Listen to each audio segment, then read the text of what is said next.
So what he means by the sacred is something very specific, and it has to do with the origin of human culture, and that religion is at the origins.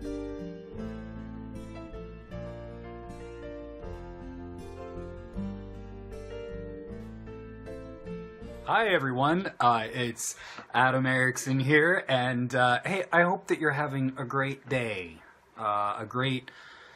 It's Thursday today. You might be watching this on Thursday or Friday or whenever you watch these kinds of videos. I hope that you're having a fantastic day. It is raining and stormy and windy here in Portland, Oregon, which is fine because it tends to be that way here in Portland, so it's good. I am just waiting now for my colleague and the co-founder here at the Raven Foundation, Suzanne Ross, to come on, because we are going to be talking about this amazing book. There's Suzanne. I'm just going to bring her on right now. Let's see if we can do this. Bring Suzanne on the camera. There we go. So we're going to talk about this amazing book by Renee Girard called Hi, Suzanne. Hi, how's it going? Good. I was just introducing people to our topic of the day, and I said we're going to be talking about this amazing book by Renee Girard called Hi, Suzanne. It's not called Hi, Suzanne. It is actually called Violence and the Sacred. There you go. If you can read backwards, that's awesome. And if you can read this book, that's even better, because this book, when I first read it, got chewed up by my dog. I had a puppy at the time, and puppies chew things, didn't you know? So chewed the cover of my book right there, Violence and the Sacred. Well, kind of appropriate, wouldn't you think? Violence and the Sacred, the dog attacking such a book with such a title. Well, I like to say he devoured it, just like we did. Yeah. This is one of the important things. What is violence? Is this attacking a book, or is it devouring a book? Nicely done, Suzanne. Oh my gosh! Nice interpretation. That's very good. What exactly is it? Is violence that we're talking about? That's one of the things we're going to discuss in our chat, possibly. We'll see. Yeah, I hope so. I mean, it's one of the things that, Renee begins the book by asking that question in a just a slightly different way. It's like, why do we avoid talking about violence in a context in which violence is front and center, which is the violent sacrifices of the ancient world? Yeah. And he was sort of taking on the sort of anthropologists and social theorists and history of religion people of the day, of saying, there's something really obvious here that you're not addressing, and that is the role of violence in the sacrificial world. That's a really interesting point, a really good point. But I just want to bring up, as you say, he takes on anthropologists. And here he is, trained as a literary critic, right? Doing anthropology, doing myth interpretation.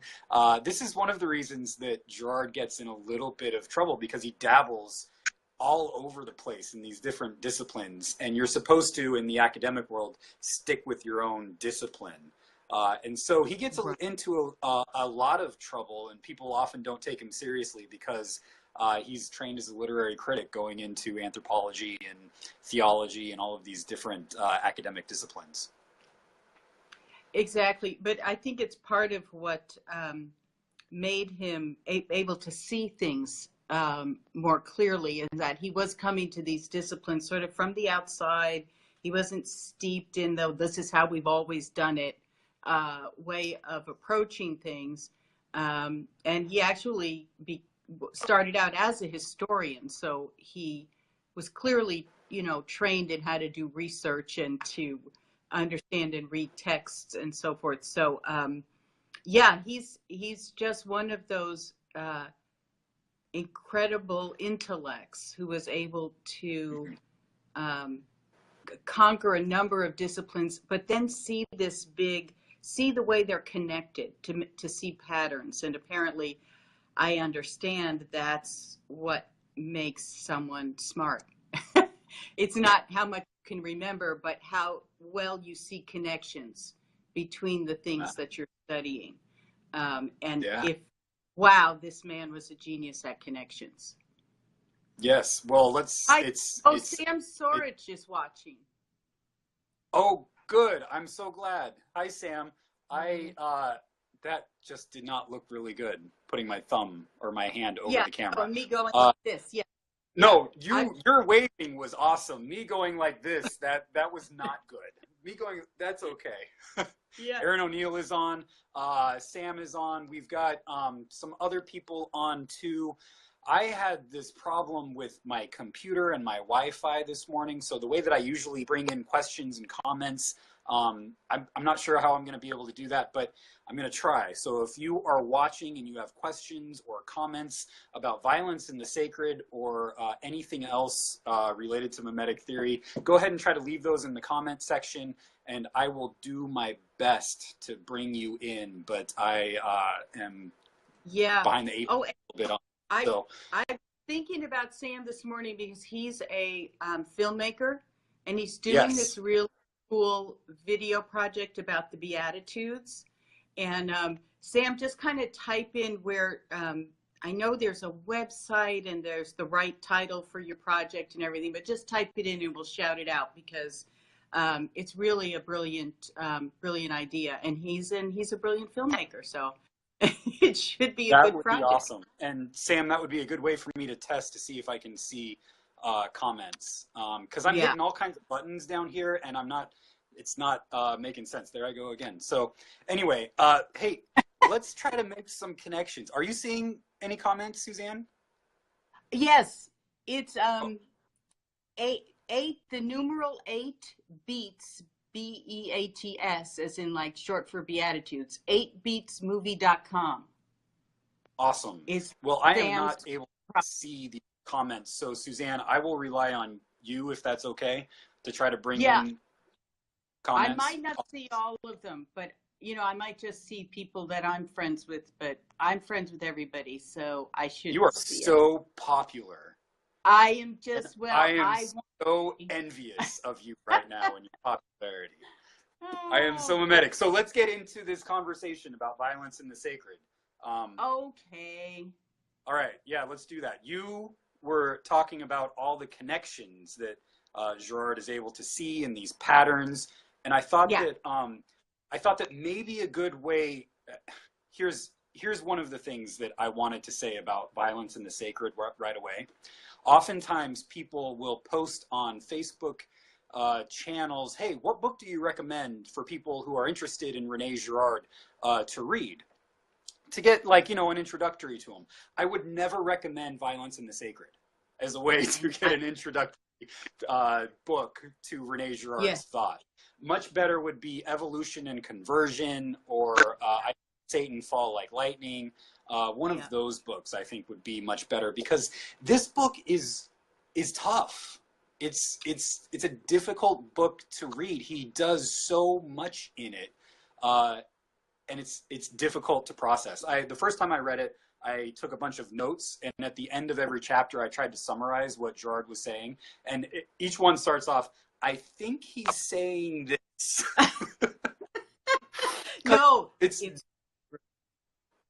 there's just a lot going on there. So, but at the same time, when the book came out in 1972, the French journal Le Monde said that it was a watershed year, because this was the first atheistic theory of religion and the sacred.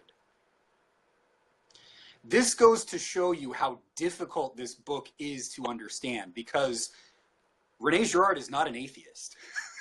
Is nowhere close to being an atheist. And yet you can pick up this book and you can be left with that kind of impression. Now, 1972 was, I think, a watershed year because of this book. It's an important book. But to say it's an atheistic book, it was to miss the point. Yeah, it was. I think the point is that Renee was trying to put forward a truly scientific theory of the origins of religion.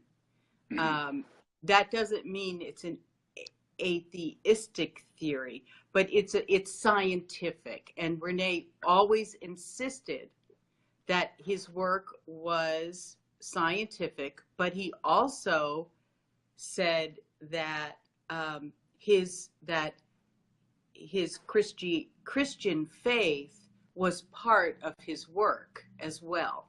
And so people who want to divide science and religion into opposing camps have a really hard time with Gerard. Um, Yeah. but people who do study religion and study history and who are people of faith and who are also scientists don't have any problem understanding how those two don't oppose one another. Yeah. But that's a subject for another video, and we could bring in Grant Kaplan to talk about that. We have already brought in Grant Kaplan to talk about that, so we can post Yes, that up. actually, we have. Yeah. There are a couple of ways that we could start off the conversation. I thought that what we should do, what might be a good way to do it, is just to talk about the title of the book, Violence and the Sacred. You said that Gerard makes these great connections and sees these patterns, and I think the title tips us off right away to a pattern that he is seeing in ancient religion. And so one of the things that could lead you to think this was an atheistic theory is that it almost looks like Gerard is critiquing religion qua religion as violent. Yeah. So Just one of the questions would be, what does Gerard mean by the sacred? Because in the typical view of the sacred, we usually think of it as a good thing, as reaching out to God. But what René Girard is doing in this book is bringing us towards a more anthropological view of the sacred.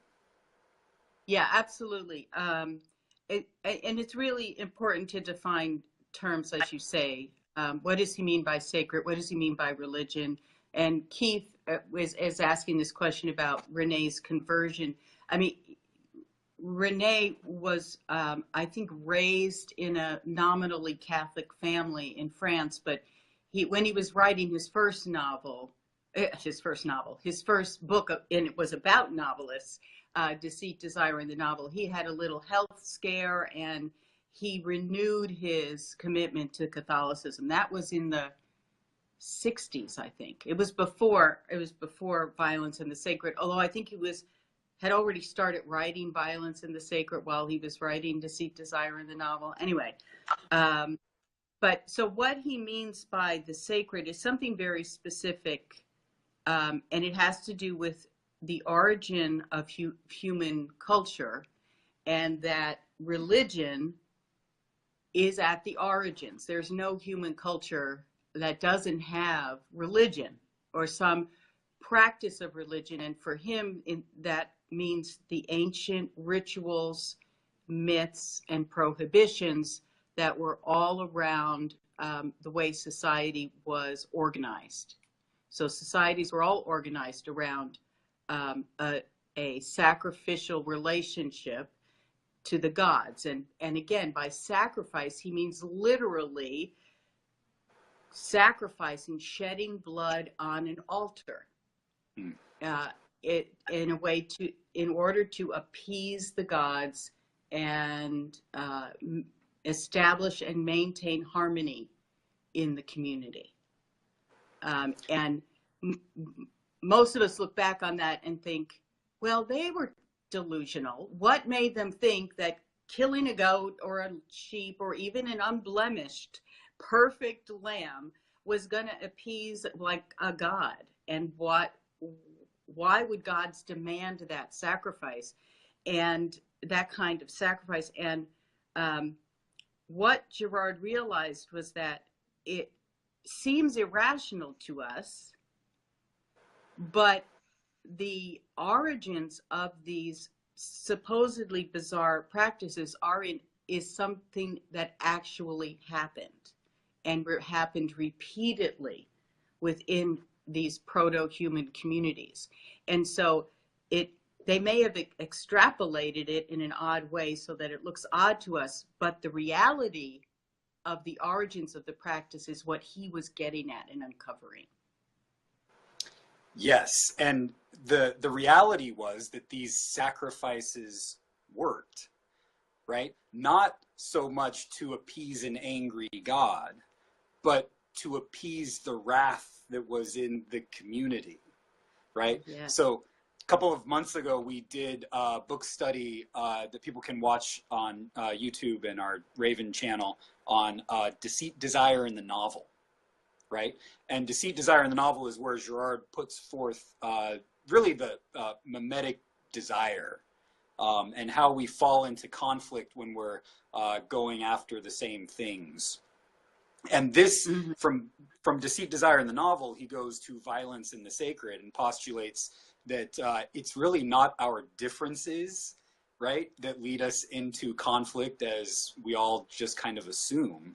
This is one of the things that's hard to get about Girard's theory. It's that really it's our similarities, our similar desires for things that lead us into conflict. And so he postulates that at the very beginning, humans are highly mimetic. And so we're in these conflicts with one another. And all of those conflicts, he writes in Violence in the Sacred, caused some early communities to implode. So in a war of all against all, right? But what happens in the sacred moment is when all of that hostility and the violence get channeled against a scapegoat who is sacrificed. Mm-hmm. So there's a temporary sense of peace after this sacrifice happens. So the scapegoat is the one who's demonized by the whole community.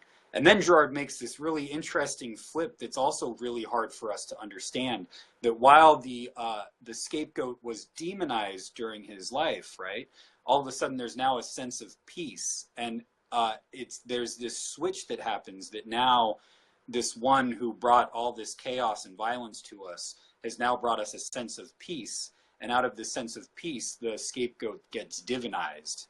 And so this, Girard states, is where you find the creation of the gods.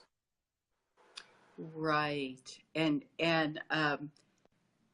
wow, there's so much in there, because a lot of people, as you say, misunderstand that he's making some sort of moral statement about what's going on. And it especially becomes complicated because when we use the word scapegoat, it has a moral valence for us. So we know a scapegoat is innocent, and that when you harm or kill a scapegoat, that you're guilty and you've done something wrong. But the term scapegoat is a little misleading, right, in this origin scene that of this highly, what makes us human is our increasing mimeticism. And that our desires are no longer tied to our instincts, but becoming free in order that we can become more innovative, or that's what the outcome was. We were more creative and innovative, and weren't tied to doing the same thing over and over again, like instincts tie you to repeated behaviors. But this higher mimeticism made us really prone to our desires becoming converging, and all of us coming into conflict. And it's interesting because the victim that gets sacrificed is very randomly chosen, arbitrarily chosen. I think Renee's careful not to say it's random, because it is a mechanism, but it ends up being an arbitrarily chosen target for all. So the whole community is in this turmoil of conflict. A whole bunch of little conflicts are going on all over the place, and everybody is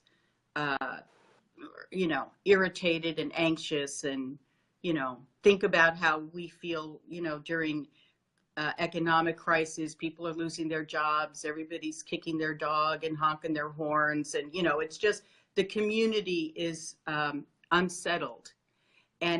But because we're mimetic, it's easy for all of this anxiety and anxiousness to get directed and converge all on one target. And that's what happens. That's what happens spontaneously, right? And as you well said, Adam, the one that it all gets converged on is blamed for everything. And so we get rid of this guy and this person, and boom, problem will be solved. And lo and behold, the problems are solved. Everybody is unified around the corpse. And suddenly the corpse that looked like the cause of the conflict is now the creator of the peace, and is in that moment where this is what he means by the sacred. It's that place where the peace happens because of violence. So that's why these sacrifices are repetitions, a ritualized repetition of something that had worked, right, to bring the community to peace. And they ritualize it in hopes of preventing the complete breakdown of the culture again. And that's, we have a quote here from Renee. I'll just read that about his definition of sacred. He said, the sacred consists of all those forces whose dominance over man increases or seems to increase in proportion to man's efforts to master them. Violence, the greatest of those forces that we try to master, but that masters us, violence is the heart and secret soul of the sacred. That's like the takeaway one-liner from the book that gets repeated at every conference and at least 12 times in papers. I see a comment from Guillermo Rivera. Is there any comment or study on how much time would have to pass for these patterns that protect societies from implosion to become cultural stories or myths?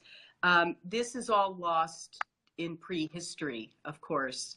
And Renee speculated that it was, probably thousands of years and in multiple places around the globe where these patterns of conflict, mimetic conflicts, would just naturally have arisen before we stumbled on this solution, which is the sacrificial solution, right? Mm-hmm. Yeah, over thousands of years. That's the way that Gerard answers it. But let's talk more about that quote that you brought up. That violence is at the heart of the sacred, right? Right. And this again is where I think that Gerard is prone to a misunderstanding from maybe a superficial reading, where Gerard is saying that that religion it's the role of religion and violence, right? Where a lot of atheists today will say, see, the Bible is violent and God is violent, and so this is where one could use Gerard going in that direction. But he's talking about an archaic view of religion, and this is where I think the anthropology of it is so important, right? Because he's not in this book getting to Jesus or the Hebrew scriptures. He's just talking about what he would call archaic religion. Yeah, it's very much analyzing the myths and rituals in the pre-Christian, pre-Judeo-Christian axial revolution world, very much so. Because he says religion, so he gives this very broad definition of religion, which can encompass the ancient and the revelatory religions and modern religions. And he says it's, in the broadest sense, it's an attempt for humans to control violence. And he says it's the term for the obscurity around those efforts, in which we deflect the responsibility for our own violence onto something else, and where we also obscure the sacrificial solution, which is that we're using violence to control violence. Mm-hmm. So, but when we're doing it, we're casting ourselves as good, as religious, as devoted people, right? This is the point that he makes over and over again about the distinction in religious terms between good violence and bad violence. Right. And this is where we often can get stuck in Girard possibly making a moral claim about violence, but that's not what he's doing here. He's not making a moral claim. All he's saying is that good violence is that which gets good violence, in quotes, is that which gets channeled against a scapegoat and controls bad violence, which is the chaotic violence that's all around us. Yeah, right. The good violence is violence that's sanctioned, that's approved, that's the religiously approved violence, which is the violence of, in the ancient world, the priests and at the altar, and the political forces aligned with the religious forces, of course, and any violence that escapes those containers, that re-enters the community, is bad, right? And so we can see it today. I like to give the example of just a football game. American football game. It works for soccer as well, but American football game, it's okay for people to crash into each other, knock each other down, break bones, do anything they want to do within the rules of the game. But if you punch someone after the whistle blows, that's bad. That's the bad violence. So the good violence is happening within the rules, the ritual of the game. Anything outside of that, even if it's the exact same thing, the exact same action, is now punished. It's bad. It's bad violence. So that's basically what Girard means by these terms, good and bad violence. It's just sanctioned versus unsanctioned. And truly, the bad violence does have the bad effect of unleashing violence, and it becomes quite contagious. So, one punch of a referee, the benches could empty, the fans could come out onto the field, and everything deteriorates. It's total chaos. So that is truly the bad violence, because it's escaped the ritual controls. And no one wants chaos. Well, some people do. So I won't say no one, and some of them I know personally. Right. But yeah, chaos is not good for the health of the community. Yeah, that's one of the things that Girard always warns against, is that you want violence to be contained, which is what religion does by channeling it against a scapegoat. But you can't contain violence. It always overflows, as you say, it overflows its container, right? And this is one of the terms that he uses. This leads to a sacrificial crisis. Mm-hmm. When you can't contain the violence. And it's also, I think, when it leads to a sacrificial crisis is when everybody, you can no longer agree on a scapegoat, on one scapegoat, right? And so everybody is pointing the fingers at everybody else, and violence just runs amok. It goes over its containers. And this is one of the issues that happened in the early human communities, sacrificial crisis, and they imploded. And it's also one of the issues, to bring it to a modern example, that we are coming into today, sacrificial crisis, right? Where people, you see this in politics all the time, where politics tends to be about, when it gets away from the common good, politics gets towards finding somebody else to blame so that I'm not the one who gets blamed, right? So everybody's pointing fingers at everybody else.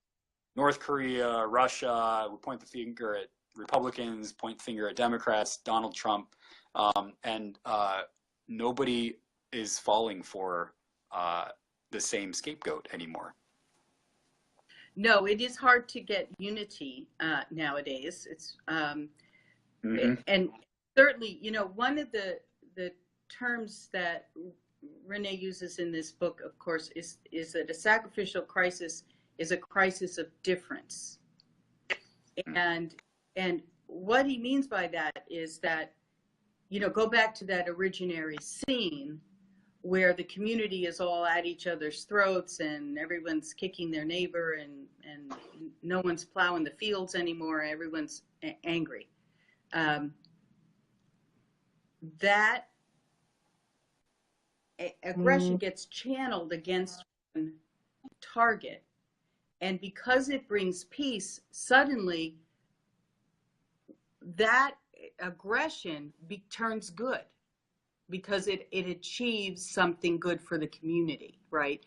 So the difference that the sacrificial world establishes, that difference between what's allowed violence, what's sanctioned, what's good violence, and what's bad. And when that breaks down, like a football field example, you have a crisis of difference. Not only that there's no good violence anymore, it's just all violence, but everyone becomes the same. They become mirror images of each other. So everyone's angry and throwing punches now in this big melee. There's no, even the referees will get caught up in throwing punches because violence is so contagious. Not to mention it hurts. So you're going to want to defend yourself, and, you know, and then if you hit my friend, I'm going to hit your friend. Then you get cycles of revenge. And unless you can contain it again, unless, you know, somehow bring it back under control with an application of good sanctioned violence, that crisis of difference will destroy the community. And just to reiterate, this is not a moral judgment. This is just an anthropological observation of how violence can take over a community and how it can be used to reestablish order. He has, so that's the way that we did it in the ancient world. A lot of people also think that Girard is against institutions, because he'll say that institutions formed out of archaic sacrifice, so they're sacrificial. And in a sense, that's true. But he has this really interesting move that he makes right at the beginning of the book about modern judicial systems, right? The modern institutional system.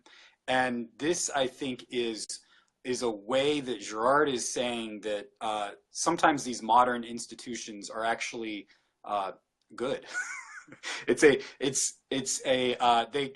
They can have problems, and we can point to problems in our judiciary system all over the place. But in a sense, he's saying that this is a step forward in the process of being human, because before the kingdom of God comes, I think he even says this in Violence in the Sacred, before the kingdom of God comes, we need a higher institution, a higher authority to be able to channel violence in certain places. Is that right? Is that what he's saying? Well, yeah. I mean, I think he's contrasting the way the sacrificial system worked, which the way the judicial system works. And so what he's saying in in the sacrificial system, it works because that the victim that's chosen is a substitute victim. Like, you know, the goat didn't offend anybody, but there's a whole bunch of people in the community who are offended by one another. And if violence breaks out, you know, so we have to go back and recall that solidarity within communities obligates you to vengeance. So if you're in a committed kinship relationship or community relationship, and someone in your community, let's say, gets murdered, you're obligated to go out and get the son of a you-know-what that killed your kin, right? And so then you go kill someone in another community, then they're obligated to come back and avenge the death of their kin. And so what can happen in these, and this is where Paul Dumichel is brilliant. What's the name of his book? It'll come to me. The Barren Sacrifice. Where he analyzes this, but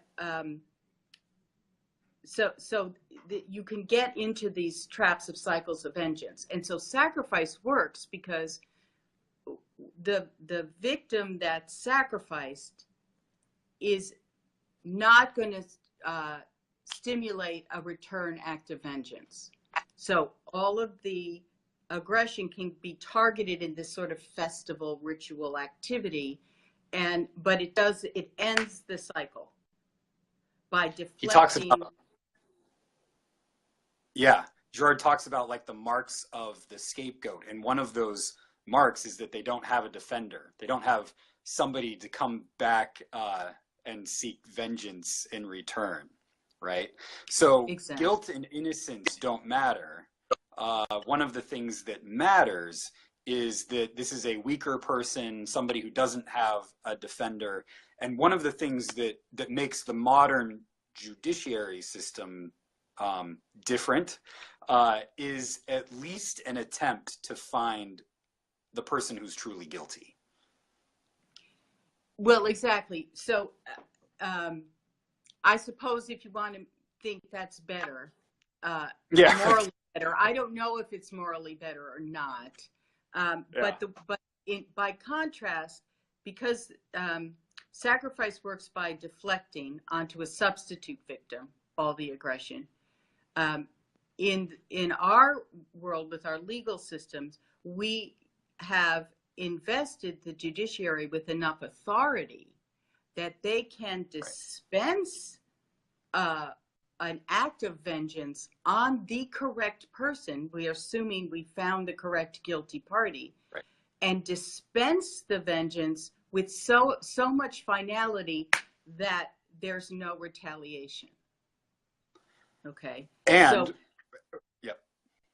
I'm just saying both systems are trying to end the retaliation, end the cycle of revenge.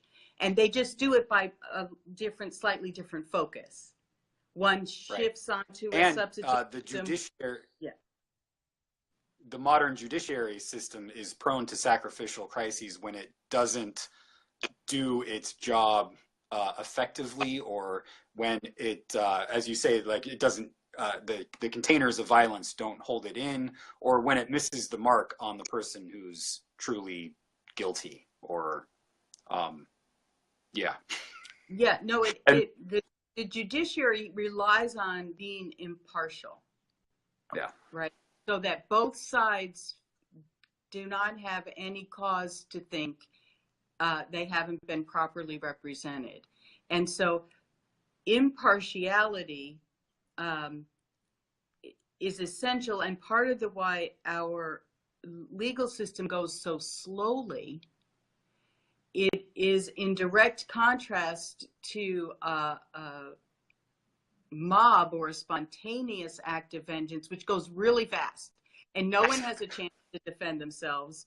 I mean, you still see it nowadays unfortunately, spontaneous violence breaks out all the time, and innocent people get killed before they can say, "Excuse me, I was just Right. walking by, and I didn't, you know."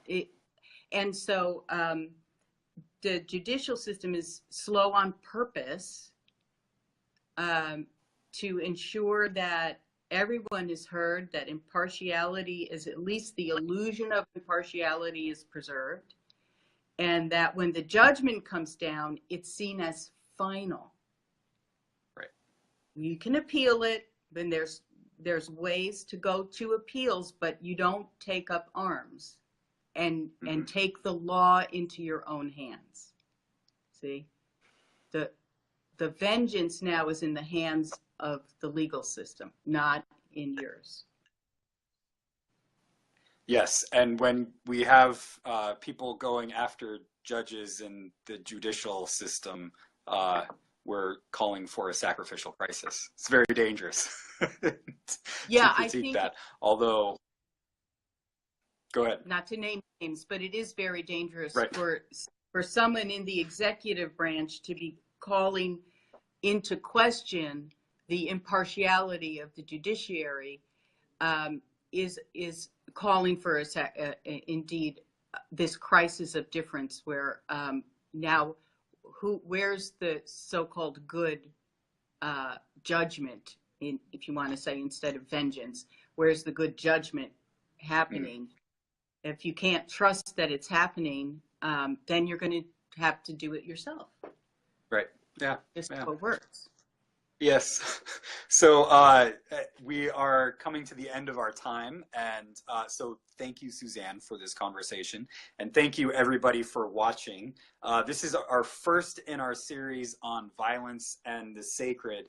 And I think how we're going to handle this conversation in our next couple of conversations on violence and the sacred is to talk about, do shorter videos talking about specific terms with Girardian scholars, so more academics. So we're going to talk with certain people about what does Girard mean by myth? What does Girard mean by sacrificial crisis? What are some other terms that, what does he mean? Well, what does he mean by mimetic? What does he mean by mimetic violence? What is violence according to Girard?